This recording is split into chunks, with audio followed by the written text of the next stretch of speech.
पंढरपूरच्या विठुरायाच्या दरबारी भाविकांचे हाल होत आहेत। दर्शन रांगेमध्ये सुविधा नाहीयेत आणि त्यामुळे भाविक सध्या त्रासलेले आहेत। ऊन पावसापासून बचावासाठी सोयच केलेली नाहीये।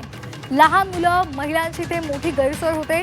मंदिर प्रशासनाने तातडीने याकडे लक्ष द्यावं अशी मागणी केली जाते।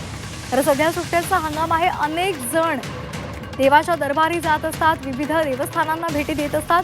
मात्र पंढरपूरमध्ये विठुरायाच्या दर्शनासाठी जी भाविक मंडळी आलेली आहेत त्यांचे मात्र हाल होत आहेत, कारण दर्शन रांगेमध्ये सुविधा नाही आहे।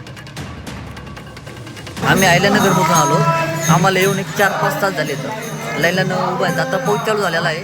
वरून काही सोय नाही, वरून सगळा पाऊस लागतोय। लहान लहान छोटे छोटे मुलं आहेत आणि सगळे लेडीज पण भरपूर आहेत।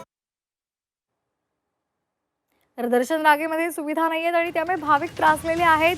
सध्या उन्हाचा कडाका आहे, त्याचबरोबर काही ठिकाणी मान्सूनपूर्व पाऊस सुद्धा होतोय। तर यापासून वाचण्यासाठी काहीच सोय केलेली नाहीयेत आणि त्यामुळे भाविक नाराजी व्यक्त करत आहेत।